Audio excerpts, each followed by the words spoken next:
Hi, this is Revati. Welcome back to Revjay Vlogs. இன்னைக்கு என்னோட breast feeding ஜர்னியை தான் உங்க கூட ஷேர் பண்ண போறேன். என்னோட பாப்பாக்கு 2.5 years கம்ப்ளீட் ஆயிடுச்சு. ஒரு 6 மந்த்துக்கு முன்னாடி தான் பிரஸ்ட் ஃபீடை வந்து ஸ்டாப் பண்ணேன். என்னோட பிரஸ்ட் ஃபீடிங் ஜர்னி வந்து இட்ஸ் நாட் ஈஸி ஒன்னு சொல்லலாம். எவ்ரி நியூ மாமுமே ஃபேஸ் பண்ற ஃபர்ஸ்ட் ஸ்ட்ரகிள் பார்த்தீங்கன்னா இந்த பிரஸ்ட் ஃபீடிங் ஜர்னியா மட்டும் தான் இருக்கும். எக்ஸ்க்ளூசிவா பிரஸ்ட் ஃபீட் பண்றதுல அவ்வளோ ஒரு ஸ்ட்ரகிள்ஸ் இருக்கும். அந்த ஸ்ட்ரகிள்ஸ்லாம் நான் எப்படி ஓவர் கம் பண்ணி சப்ளை எப்படி இன்க்ரீஸ் பண்ணேங்கிற என்னோட எக்ஸ்பீரியன்ஸை வந்து இந்த வீடியோவில் உங்க கூட ஷேர் பண்றேன். கண்டிப்பா நியூ மாம்ஸ் ஆர் எக்ஸ்பெக்டிங் மாம்ஸ்க்கு இந்த வீடியோஸ் வந்து யூஸ்ஃபுல்லா இருக்கும். எனக்கு வந்து baby girl Jan 6 evening 4 o'clock பிறந்தாங்க. பாப்பா பிறந்த உடனே 1 hourக்குள்ளேயே நம்ம ஃபீட் பண்ணணும். பட் எனக்கு எமர்ஜென்சி சி செக்ஷன்னால எனக்கு கான்சியஸ் வரதுக்கே 2 hours ஆயிடுச்சு. அந்த 2 hoursமே தேங்க் காட் பாப்பா அழாம இருந்தா. நைட் ஒரு 9 o'clock அரௌண்ட் தான் பாப்பா ரொம்ப அழ ஆரம்பிச்சிட்டா.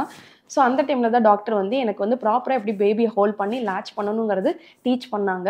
பட் அங்கேருந்த நர்ஸோட ஹெல்ப்பில் தான் ஃபஸ்ட்டு ஒரு 3 days வந்து பார்த்திங்கன்னா ஃபீட் பண்ணேன். அதுவும் சி செக்ஷன் பண்ண மதர்ஸ்க்கு வந்து பிரஸ்ட் ஃபீட் பண்ணுறது இன்னும் கொஞ்சம் கஷ்டமாக இருக்கும் compared to normal delivery. First time வந்து ஃபீட் பண்ண கொண்டு போகும்போது என்கிட்ட லேட்ச் பண்ணவே இல்லை. பாப்பா வந்து ரொம்ப அழ ஆரம்பிச்சிட்டாங்க பசியில். ஸோ டாக்டர் வந்து செக் பண்ணும்போது அப்போ தான் எனக்கு ஃபஸ்ட் டைம் சொல்கிறாங்க உங்களுக்கு நிப்பிள் இஷ்யூன்னு சொல்லிட்டு. அது வரைக்குமே எனக்கு நிப்பிள் இஷ்யூங்கிறது என்னன்னே தெரியாது. ஏன்னா இந்த த்ரூ அவுட் 9 monthமே வந்து குளிக்கும் போது வந்து டாக்டர் வந்து நமக்கு சொல்லுவாங்க ஆயில் போட்டு மசாஜ் பண்ணி நல்லா வெளியே எடுத்து விடுங்கன்னு சொல்லுவாங்க. ஸோ நானுமே அப்படி தான் வந்து ஆயில் போட்டு நல்லா மசாஜ் பண்ணேன்.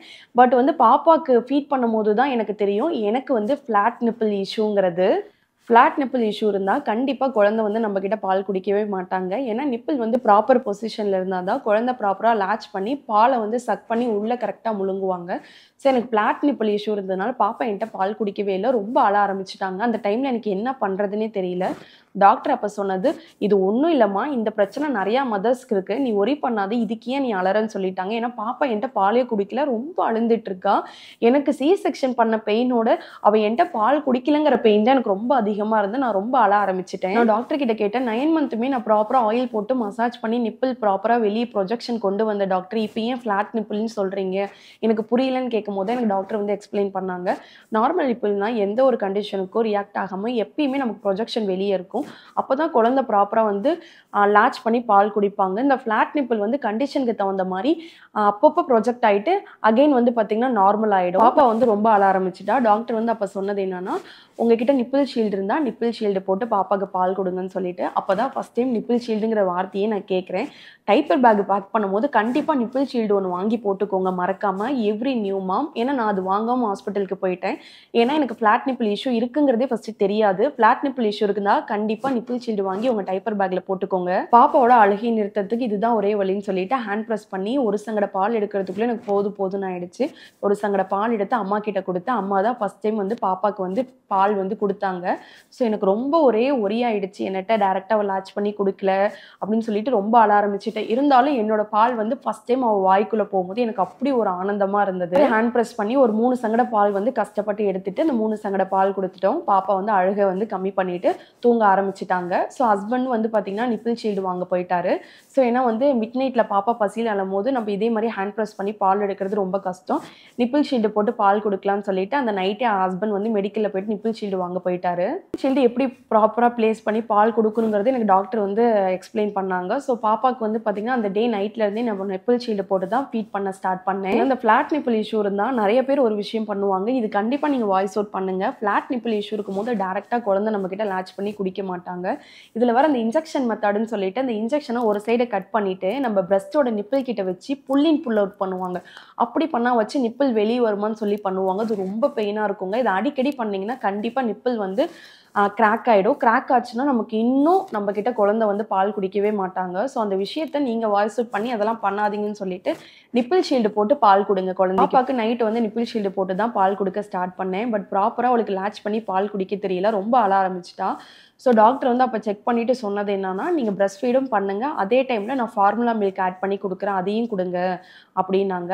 அங்கே ஒரு குண்டு தூக்கி போட்டாங்க. ஏன்னா நான் ப்ரெக்னெண்ட்டாக இருக்கும் போது பாப்பாவுக்கு வந்து ஃபார்முலா மில்கே கொடுக்கக்கூடாதுன்னு டிசைட் பண்ணியிருந்தேன். ஃபார்முலா மில்கை பற்றி நான் தப்பாக சொல்லலை. அது நிறைய மதர்ஸ் அண்ட் பேபிஸ்க்கு வந்து லைஃப் டைம் சேவர்னு சொல்லலாம். பட் இருந்தாலுமே நான் ஒரு சின்ன விஷயம் ஆசைப்பட்டேன். என்னோட பாப்பாவுக்கு என் பாலை மட்டும்தான் கொடுக்கணும் ஃபார்முலா மில்க்கே கொடுக்கக்கூடாதுன்னு சொல்லிட்டு. பட் வந்து அன்எக்ஸ்பெக்டடாக டாக்டர் வந்து எனக்கு ஃபார்முலா மில்க் ஆட் பண்ணி கொடுக்க சொல்லிட்டாங்க. ஸோ பாப்பாவுக்கு வந்து ஒரு டைம் என் மில்க் கொடுத்தேன்னா நெக்ஸ்ட் டைம் வந்து ஃபார்முலா மில்க் கொடுத்தேன். ஹாஸ்பிட்டல் இப்படி தான் ஒரு 3 டேஸ் போயிட்டு இருந்தது. இருந்தாலுமே எனக்கு மனசே கேட்கவே இல்லை. இந்த ஃப்ளாட் நிப்பிள் இஷ்யூவோட எனக்கு ஃபார்முலா மில்க் வந்து நான் எப்படி வந்து கட் அவுட் பண்ணுறதுங்கிற ஸ்ட்ரெஸ் வந்து எனக்கு ரொம்ப அதிகமாகிடுச்சு. ஸோ வீட்டுக்கு வந்து 4th டே வந்த வாட்டி ஃபஸ்ட்டு ஒரு 5 டேஸ் வந்து ஃபுல்லாக நான் ஸ்டடி பண்ண ஆரம்பித்தேன். ஃப்ளாட் நிப்பிள் இஷ்யூனா என்ன, இந்த இஷ்யூவை கிளியர் பண்ணுறதுக்கு என்ன மெத்தட்ஸ் எல்லாம் ஃபாலோ பண்ணணும், என்னோட மில்க் சப்ளை எப்படி இன்க்ரீஸ் பண்ணணும், எப்படி நான் ஃபார்முலா மில்க்கை கட் அவுட் பண்ணுங்கிறத இந்த 2 பாயிண்ட் தான் மைண்டில் வந்து ஓடிட்டே இருந்தது. இதுக்கான தேடலை வந்து நான் ஆரம்பித்தேன். தேடலுக்கெல்லாம் எனக்கு வந்து ஒரு லைஃப் டைம் சேவர்னு நான் பார்த்தேன்னா ஒரு பம்பு தான். நான் ஒரு பேசிக்கான ஒரு லவ் லேப்ல வந்து எலக்ட்ரானிக் பம்ப் வந்து இன்வெஸ்ட் பண்ணி வாங்கியிருந்தேன். இந்த மில்க் வந்து பம்ப் பண்ணி எடுக்கும் போது எனக்கு ஃப்ளாட் நிப்பிளாக இருக்கிறது வந்து பார்த்தீங்கன்னா கொஞ்சம் கொஞ்சமாக ப்ரொஜெக்ஷன் ஆக ஆரம்பிச்சிச்சு. ஸோ ஒரு 10 டேஸ்லேயே நான் வந்து பார்த்தீங்கன்னா கம்ப்ளீட்டாக நிப்பிள் ஷீல்டே ரிமூவ் பண்ணிட்டு டேரெக்டாக என் பாப்பா வந்து லேட்ச் பண்ணி பால் கொடுக்க ஸ்டார்ட் பண்ணேன். பாப்பா ஒரு 1 வீக்லேயே டேரெக்டாக லேட்ச் பண்ணி பால் என்கிட்ட குடிச்சிட்டாங்க. வந்து கிளியர் பண்ணிட்டேன். இந்த ஃப்ளாட் நிப்பிள் இஷ்யூலேருந்து நிப்பிள் ஷீல்டை கட் அவுட் பண்ணிட்டேன். இந்த நிப்பிள் ஷீல்டு கட் அவுட் பண்ண வாட்டி பாப்பா டேரெக்டாக லேட்ச் பண்ணி குடிக்கும் போது அவ்வளோ ஒரு ஹாப்பியாக இருந்துச்சு. எவ்ரி 2 hours ஒன்ஸ் வந்து பார்த்தீங்கன்னா அவள் தூங்கிட்டே இருந்தாலுமே நான் அவளை வந்து லைட்டாக எழுப்பி பிரஸ்ட் ஃபீட் பண்ணிகிட்டே இருந்தேன். ஏன்னா எவ்ரி 2 hours ஒன்ஸ் நம்ம பிரஸ்ட் ஃபீட் பண்ணும்போது தான் நம்மளோட மில்க் சப்ளை வந்து பார்த்தீங்கன்னா நல்லாவே இன்க்ரீஸ் ஆகும். ஃபஸ்ட்டு ஒரு 3 டேஸ் வர மில்க் வந்து கண்டிப்பாக குழந்தைங்களுக்கு கொடுங்க. அந்த மில்க் வந்து கொலஸ்ட்ரால் சொல்லுவாங்க. அதில் அவ்வளோ ஒரு ஹெல்த் பெனிஃபிட்ஸ் இருக்குது. சீம்பால் சொல்லுவோம் நம்ம தமிழில். ஸோ அந்த மில்க்கை முடிஞ்ச வரைக்கும் குழந்தைக்கு கொடுக்க ட்ரை பண்ணுங்கள். 50 டேஸ்க்கு அப்புறம் பாப்பா வந்து ப்ராப்பராக லேட்ச் பண்ணி குடிச்சாங்க. அந்த 15 நாளுமே எனக்கு லேட்ச் இஷ்யூவாக இருந்துச்சு. ஸோ எனக்கும் ஃப்ளாட் நிப்பிளாக இருந்தது. பாப்பாவும் ப்ராப்பராக லேட்ச் பண்ணி குடிக்கல. 15 நாள் ஆச்சு என்னோட பாப்பா அதை கற்றுக்க. மேக்ஸிமம் மதர்ஸ் வந்து லேட்ச் இஷ்யூவில் வந்து ஃபேஸ் பண்ணுவீங்க. இந்த ஸ்ட்ரகிள்ஸ்லாம் இருந்தால் கண்டிப்பாக ஹாஸ்பிட்டலில் டாக்டர்ஸ் கிட்ட க்ளீனாக வந்து எக்ஸ்பிளைன் பண்ண சொல்லுங்கள். அவங்க கரெக்டாக டீச் பண்ணுவாங்க. ஸோ அந்த நாலேஜ் வச்சுட்டு உங்கள் குழந்தைக்கு நீங்கள் லேட்ச் பண்ணுங்கள். ரொம்ப ஈஸியாக இருக்கும். பிறந்த குழந்தைக்கு 20 மினிட்ஸ் ஆர் 1 hour ஒன்ஸ் வந்து ஃபீட் பண்ண சொல்லுவாங்க. இல்லைன்னா 2 hours ஒன்ஸ் கூட ஃபீட் பண்ண சொல்லுவாங்க. குழந்தை தூங்கிட்டே இருந்தாலும் கண்டிப்பாக எழுப்பி பால் கொடுங்க. ஸோ அவங்க பால் குடிக்கலினாலுமே அந்த டைமில் இருக்க மில்க் வந்து நீங்கள் பம்ப் பண்ணி எடுத்து வச்சுக்கோங்க. ஸோ நான் இனிஷியலாக வந்து பார்த்தீங்கன்னா ரொம்ப டிஃப்ரென்ஸ்லாம் பார்க்கவே இல்லை. பம்புக்கும் என்கிட்ட கையிலேருந்து பால் எடுக்கும் போதும் ஸோ அது போக போக நான் பம்ப் பண்ணி எடுக்கும் போது இந்த 30 mlங்கிறது 100 ml 120 ml வரைக்குமே நான் பம்ப் பண்ணி எடுத்து வச்சு பாப்பாவுக்கு கொடுத்துருக்கேன். ஸோ அப்போ தான் நான் ஒரு விஷயத்தை டிசைட் பண்ணியிருந்தேன். நெக்ஸ்ட் ஒரு 6 மந்த்துக்கு பாப்பாக்கு என்னோட பாலை மட்டும் தான் கொடுக்கணும்னு அந்த டைம் தான் நான் டிசைட் பண்ணியிருந்தேன். பாப்பாவுக்கு வந்து எக்ஸ்க்ளூசிவாக பிரஸ்ட் ஃபீட் பண்ணணும்னு சொல்லிட்டு. எக்ஸ்க்ளூஸ் பிரஸ்ட் ஃபீடிங் மாம்ங்கிறது ஒன்றும் இல்லைங்க. ஃபஸ்ட்டு 6 மந்த் குழந்தைக்கு தாய்ப்பால் மட்டும்தான் கொடுக்கணும். எந்த ஒரு அடிஷ்னல் நியூட்ரிஷனும் நம்ம ஆட் பண்ணக்கூடாது. இந்த 4 மாதத்துக்கு அப்புறம் கஞ்சி தரது, வாட்டர் கொடுக்கறது இதெல்லாம் பண்ணாதீங்க. உங்ககிட்ட நல்ல பால் இருந்துச்சுன்னா பாப்பாவுக்கு 6 மாதம் உங்கள் பால் மட்டும் கொடுங்க. ஏன்னா தாய்ப்பாலுக்கு சிறந்தது வேறு எதுவுமே இல்லை. அந்த தாய்ப்பாலில் அவ்வளோ ஒரு சத்து இருக்குங்க. ஸோ நான் அந்த விஷயத்தை டிசைட் பண்ணி 6 மந்த் வந்து பாப்பாவுக்கு சக்ஸஸ்ஃபுல்லாக பிரஸ்ட் ஃபீட் பண்ணியிருந்தேன் எக்ஸ்க்ளூசிவாக.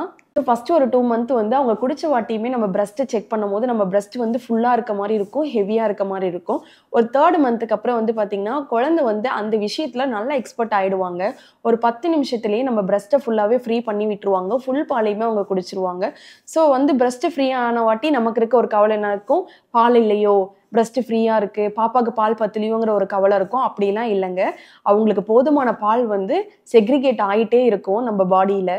கண்டிப்பாக ஒரு பேசிக் எலக்ட்ரானிக் பம்பில் இன்வெஸ்ட் பண்ணி வாங்குங்க. ரேட் அதிகமாக இருக்குன்னு ஒரி பண்ணாதீங்க. ஏன்னா நமக்கு இருக்க ஸ்ட்ரகிள்ஸ்க்கு இந்த ரேட் வந்து ஒர்த் இல்லைன்னு தான் தோணும். நான் வாங்கின எலக்ட்ரானிக் பம்ப் வந்து ஹைலி ரெக்கமெண்ட் தான் சொல்லுவேன். இப்போ நான் லவ் லேப் எலக்ட்ரானிக் பம்ப் வந்து நான் ஹைலி ரெக்கமெண்ட் பண்ணுவேன். பிகாஸ் வந்து அது அஃபோர்டபுளான ப்ரைஸாக இருந்துச்சு எனக்கு. ஸோ வந்து பம்ப் பண்ணி பால் எடுக்கிறதுக்கு ரொம்ப ஈஸியாக இருந்துச்சு. இனிஷியல் ஸ்டேஜில் 30 to 40 ml தான் மில்க் வந்து நம்ம பம்ப் பண்ணி எடுப்போம். ஸோ போக போக 100 to 120 ml வரைக்குமே நம்ம வந்து மில்க் எடுத்திருக்கேன். ஸோ வந்து ஒர்க் போகிறீங்கன்னா கண்டிப்பாக வந்து பார்த்தீங்கன்னா இந்த மாதிரி எலக்ட்ரானிக் பம்பில் இன்வெஸ்ட் பண்ணி வாங்கிக்கலாம். ஸோ நம்ம வந்து பம்ப் பண்ணி வச்சுட்டு போனால் கூட சுற்றி இருக்கவங்க யாரோ ஒருத்தவங்க வந்து மில்க் வந்து குழந்தைக்கு கொடுத்துருவாங்க. அதுவும் மார்னிங் டைமில் நம்ம பிரஸ்ட் வந்து நல்லாவே ஃபுல்லாக இருக்கும். அந்த டைமில் கூட நம்ம பம்ப் பண்ணி எடுத்து வச்சுக்கலாம். எப்போல்லாம் வந்து பிரஸ்ட் வந்து ஃபுல்லாக இருக்கோ அப்போல்லாம் பம்ப் பண்ணி எடுத்து வச்சுக்கிட்டிங்கன்னா நம்ம நெக்ஸ்ட் வந்து பார்த்திங்கன்னா ஃபியூச்சரில் யூஸ் பண்ணிக்கலாம். இந்த மெத்தட்ஸ் தான் என்னோட மில்க் சப்ளைக்கு இன்க்ரீஸ் ஆகிறதுக்கு மெயின் ஃபேக்டராக இருந்துச்சு. ஏன்னா எனக்கு ஃப்ளாட் நிப்பிள் இஷ்யூ இருந்ததுனால பாப்பா வந்து ப்ராப்பராக ஒரு 15 நாள் பாப்பா வந்து என்கிட்ட பால் குடிக்கல. ஸோ இந்த 15 நாளுமே நான் நல்லா பம்ப் பண்ணி பால் எடுத்த ஒரு ரீசனால தான் நெக்ஸ்ட் ஒரு 6 மந்த்துக்கு வந்து நான் எக்ஸ்க்ளூசிவாக பிரஸ்ட் ஃபீட் பண்ணுறதுக்கு அது எனக்கு ரொம்ப ஹெல்ப்ஃபுல்லாக இருந்தது. ஸோ நீங்கள் கூகுள் பண்ணி பிரஸ்ட் மில்க் வந்து எப்படி ஸ்டோர் பண்ணணும், நம்ம யூஸ் பண்ணுற இந்த எலக்ட்ரானிக் பம்போட மெத்தட்ஸ் எல்லாம் எப்படி ஃபாலோ பண்ணணுங்கிறது எல்லாமே நீங்கள் கூகுளில் சர்ச் பண்ணி பார்த்துக்கோங்க. So coming back to me, ஃபார்மா மில்க்கை கட் அவுட் பண்ணணும். ஸோ அதுக்கான ஸ்டடீஸ் வந்து கூகுளில் சர்ச் பண்ண ஆரம்பிச்சு. ஸோ அதுக்கு தான் நான் பம்ப் வாங்கி எவ்ரி 2 hours ஒன்ஸ் வந்து பம்ப் பண்ணி பால் எடுத்துகிட்டு இருந்தேன். நான் எப்படி ஃபார்மா மில்க்கு கொடுப்பேன்னா, ஃபஸ்ட்டு வந்து பாப்பாவை என்கிட்ட லேட்ச் பண்ண வைப்பேன். பாப்பா என்கிட்ட லேட்ச் பண்ணலைன்னா நான் பம்ப் பண்ணி எடுத்து வச்சு மில்க்கு கொஞ்சம் கொடுப்பேன். ஏன்னா இனிஷியல் ஸ்டேஜில் மில்க் ரொம்ப கம்மியாக தான் இருந்துச்சு. ஸோ ஃபார்மா மில்க் ஆல்டர்னேட்டிவாக கொடுத்துட்டு இருந்தேன். இந்த பம்ப் பண்ணும்போது எனக்கு மில்க் சப்ளை இன்க்ரீஸ் ஆயிடுச்சுல்ல. ஸோ நான் ஒரு விஷயத்தை நோட் பண்ணேன். பாப்பா எனக்கு ஒரு சைட் பால் குடிச்சிட்டு இருக்கும்போது இன்னொரு சைடு லீக் ஆக ஸ்டார்ட் ஆச்சு. ஸோ நான் டாக்டர் கிட்ட போய் கேட்கும்போது எனக்கு பால் நல்லாவே இருக்கு, நான் ஏன் என்ன ஃபார்மா மில்க் கண்டினியூ பண்ணணும்னு டாக்டர் கேட்கும்போது, உங்ககிட்ட பால் இருந்துச்சுன்னா நீங்க தாராளமாக உங்க பால் மட்டும் கொடுங்க, ஃபார்மா மில்க் கொடுக்கறது ஸ்டாப் பண்ணுங்கன்னு சொல்லிட்டாங்க. ஸோ நான் வந்து நெக்ஸ்ட் ஒரு 1 weekலேயே ஸ்லோவாக வந்து ஃபார்மா மில்க் கொடுக்கறத வந்து ஸ்டாப் பண்ணிட்டு என்னோட மில்கே வந்து ஃபுல்லாக கொடுக்க ஆரம்பிச்சிட்டேன். ஸோ ஃபர்ஸ்ட் ஒரு 2 monthல வந்து பார்த்தீங்கன்னா குழந்தை நிறைய விஷயத்துக்கு அழுவாங்க. ஸோ அந்த மாதிரி ஃபார்மா மில்க் ஸ்டாப் பண்ணதுனால பாப்பா வந்து ஃப்ரீக்வெண்டா ரொம்ப அழ ஆரம்பிச்சிட்டாங்க. ஸோ அப்பப்போ அழும்போது நான் பால் கொடுப்பேன். பால் குடிச்ச வாட்டியுமே பாப்பா அழுவாங்க. அப்போ பாப்பா அழுந்தா நம்மளை சுற்றி இருக்கவங்க சொல்ற ஒரே விஷயம், உனக்கு பால் பத்தலை, அதுதான் பாப்பா அழறா, உனக்கு தான் டாக்டர் வந்து ஃபார்மா மில்க் ஆட் பண்ணி கொடுக்க சொன்னாங்களே, ஏன் நீ ஃபார்மா மில்க் கொடுக்காம உன் பால் மட்டும் கொடுக்கணும்னு ரொம்ப அடம் பிடிக்கிறேன்.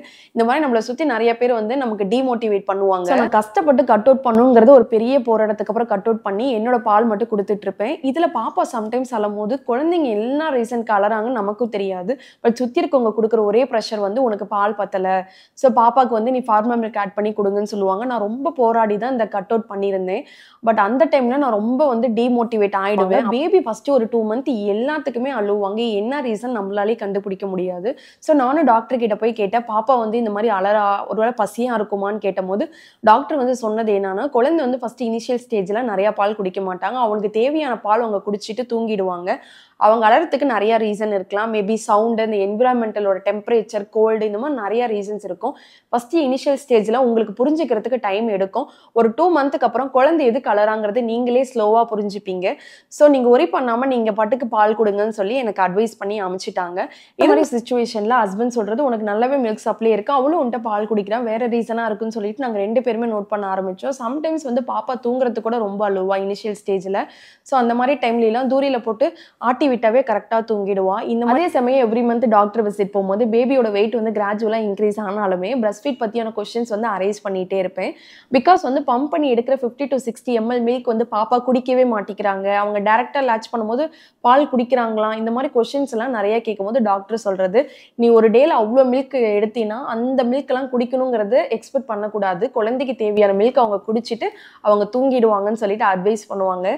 அதே சமயம் டாக்டர் கொடுக்குற அட்வைஸ் வந்து குழந்தை எப்போ டிமாண்ட் பண்ணி கேட்டாலுமே கண்டிப்பாக ஸ்கிப் பண்ணாமல் பால் கொடுங்கன்னு சொல்லுவாங்க. ஸோ நான் அந்த மெத்தட்ஸ் தான் ஃபாலோ பண்ணேன். எவ்ரி 2 hours ஒன்ஸ் வந்து ஃபீட் பண்ணுறதுங்கிறது நார்மல்.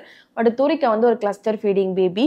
அப்பதான் பால் கொடுத்துட்டு வந்திருப்பேன், அழ ஆரம்பிச்சிருவாங்க. 50 minutes once, 1/2 hour once, 40 minutes ஒன்ஸ்ன்னு சொல்லிட்டு ஃப்ரீக்வெண்டா பால் கொடுத்துட்டே இருப்பேன். ஸோ அவங்க குடிச்சிட்டுமே சம்டைம்ஸ் அழும்போது நம்மளை சுற்றி இருக்கவங்க சொல்ற ஒரே விஷயம், அகைன் உனக்கு பால் பத்தலைன்னு சொல்லி நமக்கு இன்னும் ஸ்ட்ரெஸ் ஏற்றுவாங்க. இந்த விஷயத்த கட் அவுட் பண்றதுக்கு நான் ஆன்லைன்ல ஒரு லாக்டேஷன் கன்சல்டன்ட் பார்த்தேன். நான் வந்து லாக்டேஷன் கன்சல்டன்ட்டை மீட் பண்ணி என்னோட கொரீஸ் எல்லாமே அவங்க கிட்ட ஷேர் பண்ணியிருந்தேன். பாப்பாவுக்கு வந்து கிளஸ்டர் ஃபீட் அடிக்கடி பண்ற மாதிரி இருக்கு, பால் குடிச்ச வாட்டி சம்டைம்ஸ் ரொம்ப அழறாங்கன்னு சொல்லும் போது அவங்க வந்து என்ன பம்ப் பண்ணி பால் எடுங்கன்னு சொல்லுவாங்கன்னு திங்க் பண்ணேன். பட் அவங்க எதுவுமே சொல்லலை. பிகாஸ் வந்து பாலை வச்சுட்டு குழந்தைக்கு சஃபிஷியண்டா இருக்கா இல்லையான்னு செக் பண்ணுவாங்கன்னு பார்த்தா அவங்க ஜஸ்ட் வந்து குழந்தைய ஹோல்ட் பண்ணி பால் கொடுக்க சொன்னாங்க. ஸோ பாப்பா நான் ஹோல்ட் பண்ணி பால் கொடுத்தேன். ஸோ அந்த பால் கொடுக்கும்போது பொசிஷன் அண்ட் லேட்ச்ல சின்ன சின்ன கரெக்ஷன்ஸ் எல்லாம் எனக்கு பண்ணாங்க.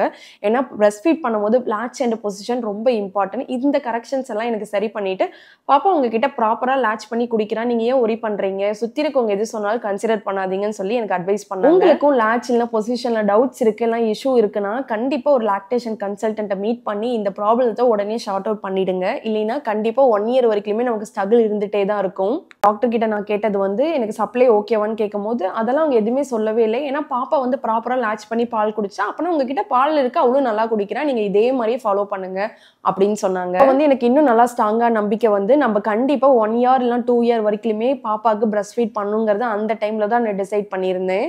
ஸோ பாப்பாவுக்கு வந்து 2 இயர்ஸ் வரைக்குமே பால் கொடுத்தேன். ஸோ பேபி நம்மக்கிட்ட எப்படி ப்ராப்பராக லேட்ச் பண்ணியிருக்காங்கிறது நாம் எப்படி தெரிஞ்சுப்போனா, பாப்பா பால் குடிச்ச வாட்டி நிப்பிளில் எந்த ஒரு பெயினையுமே நாம் ஃபீல் பண்ணக்கூடாது. ஸோ அப்படி இருந்தாவே குழந்தை வந்து ப்ராப்பராக லேட்ச் பண்ணி நம்மக்கிட்ட பால் குடிச்சிருக்காங்கன்னு அர்த்தம். மேபி சம்டைம்ஸ் வந்து ப்ராப்பராக லேட்ச் பண்ணலின்னா கண்டிப்பாக நமக்கு பெயின் தெரியும். ஸோ நம்ம உடனே வந்து பார்த்தீங்கன்னா நெக்ஸ்ட் டைம் ஃபீட் பண்ணும்போது ப்ராப்பராக லேட்ச் பண்ணி கொடுங்க. ஸோ இன்னொரு இம்பார்ட்டண்டான விஷயம் நம்மளை சுற்றி இருக்கவங்க சொல்கிறது, பிரஸ்ட் மில்கை இன்க்ரீஸ் பண்ணுறதுக்கு நிறையா சாப்பிடுன்னு சொல்லுவாங்க. நானும் அது இனிஷியல் ஸ்டேஜில் நம்பி நிறையா சாப்பிட்டேன். ஸோ எனக்கு மில்கோட டேஸ்ட்டே பிடிக்காது. பசும்பால் குடித்தா தாய்ப்பால் வந்து இன்க்ரீஸ் ஆகும்னு சொல்லுவாங்க. ஸோ எனக்கு மில்க் டேஸ்ட்டே பிடிக்காது. ஒரு நாளைக்கு 4 to 5 டம்ளர் வந்து மில்க் குடித்தேன். நிறையா சாப்பிடு, பால் சுறா நிறையா சாப்பிடுன்னு சொல்லுவாங்க. மேபி அந்த சாப்பிட்றதுனால ஃப்ளேவர் வேணால் வேரி ஆகி குழந்தை மில்க் குடிக்கலாம் தவிர இதெல்லாம் சாப்பிட்டா தான் மில்க் இன்க்ரீஸ் ஆகும்லாம் இல்லைங்க. ஒரு நாளைக்கு 5-6 பல் பூண்டு சாப்பிட்டு கேஸ்லாம் ஃபார்ம் ஆகி நான் ரொம்ப அஃபெக்ட் ஆனேன். ஸோ நீங்கள் பேலன்ஸ்டான மீல் சாப்பிடுங்க, அதுவே போதுமானதாக இருக்கும். ஸோ கண்டிப்பாக பிரஸ்ட் ஃபீட் பண்ணும்போது நமக்கு நல்லாவே பசிக்கும், நாமளும் நல்லா சாப்பிடுவோம். ஸோ வெயிட் கெயின் நல்லாவே இன்க்ரீஸ் ஆகும். ஸோ வெயிட் கெயின் இன்க்ரீஸ் ஆகுதுன்னு சொல்லி ஒரியெல்லாம் பண்ணாதீங்க. நீங்கள் நல்லா சாப்பிட்டு நல்லா பால் குடிங்க. அந்த வெயிட் கெயினுமே ஒரு ஃபேஸ் தான். அதுக்கப்புறம் பிரஸ்ட் ஃபீட் ஸ்டாப் பண்ண வாட்டி நம்ம வெயிட் கெயின் ஆனது எல்லாமே லூஸ் பண்ணிக்கலாம். என்னோட வெயிட் கெயின் லூஸ் பண்ணதுக்கு மெயின் ரீசனே இந்த பிரஸ்ட் ஃபீட் பண்ணதா. 2 இயர்ஸ் பிரஸ்ட் ஃபீட் பண்ணதுனால நான் நல்லாவே வெயிட் லாஸ் ஆனேன். ஸோ இப்படி தான் நான் எக்ஸ்க்ளூசிவாக 6 மந்த் வந்து என்னோட பாப்பாவுக்கு வந்து பிரஸ்ட் ஃபீட் பண்ணேன் சக்ஸஸ்ஃபுல்லாக. 7th மந்த் தான் பாப்பாவுக்கு ஃபர்ஸ்ட் டைம் வந்து பார்த்தீங்கன்னா வாட்டர் அண்ட் ஃபுட்டு வந்து டெம்பிளில் தான் கொடுத்தேன். 7th மந்த்லேருந்து 9th மந்த் வரைக்குமே பாப்பா வந்து ஃபுட்டில் வந்து அவ்வளோவா இன்ட்ரெஸ்ட் காட்டல. நானும் ஃபோர்ஸ் பண்ணவே இல்லை.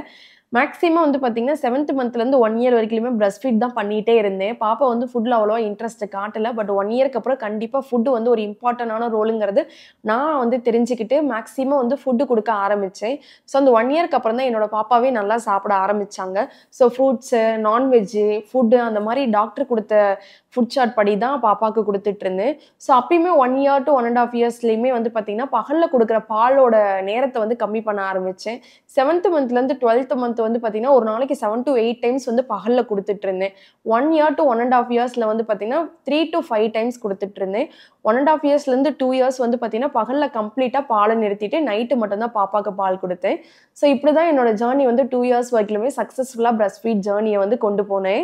2 இயர்ஸ்க்கு அப்புறம் பிரஸ்ட் ஃபீட் வந்து ஸ்டாப் பண்ணுங்கிறது கண்டிப்பாக இன்னொரு வீடியோவில் டீட்டெயில்டாக உங்க கூட ஷேர் பண்ணுறேன். இது வந்து ஒரு பெரிய டாபிக். ஸோ இந்த மாதிரி விஷயம் எல்லாமே நான் வந்து பர்சனலாக க்ரோ த்ரூ பண்ணது இந்த 2 இயர்ஸ் வந்து பார்த்தீங்கன்னா பிரஸ்ட் ஃபீடிங். இந்த வீடியோ கண்டிப்பாக உங்களுக்கு வந்து யூஸ்ஃபுல்லாக இருக்கும். நியூ மாம்ஸ் இல்லைன்னா எக்ஸ்பெக்டிங் மாம்ஸ்க்கு இந்த மாதிரி விஷயத்தெல்லாம் கண்டிப்பாக ஷேர் பண்ணுங்க. நியூ மாம்ஸ்க்கு கண்டிப்பாக சப்போர்ட் தேவைப்படும். அவங்கள வந்து நீங்கள் கண்டிப்பாக சப்போர்ட் பண்ணி ஹாப்பியாக வச்சிருந்தா தான் அவங்களோட அந்த எக்ஸ்க்ளூசிவ் பிரஸ்ட் ஃபீடிங் ஜேர்னி வந்து சக்ஸஸ்ஃபுல்லாக அவங்களை அச்சீவ் பண்ண முடியும். அதே மாதிரி நியூ மாம்ஸ் கண்டிப்பாக நீங்களும் உங்களுக்கான மீ டைம் எடுத்துக்கோங்க. உங்களுக்கு ஹெல்ப் வேணும்னா கண்டிப்பாக உங்களை சுற்றி இருக்கவங்க யார்கிட்டயோ கேட்டுக்கோங்க. அப்போ தான் நீங்களும் நல்லா ரெஸ்ட் எடுத்தீங்கன்னா தான் உங்களுக்கு நல்லாவே மில்க் வந்து செக்ரிகேட் ஆகி நீங்களும் உங்கள் குழந்தைக்கு வந்து காமாக மில்க் கொடுக்க முடியும். ஐ ஹோப் இந்த வீடியோ கண்டிப்பாக உங்களுக்கு யூஸ்ஃபுல்லாக இருக்கும். நெக்ஸ்ட் வீக்கில் இன்னொரு இன்ட்ரெஸ்டிங்கான டாபிக் கூட வரேன். தேங்க்ஸ் ஃபார் வாட்சிங். பாய்.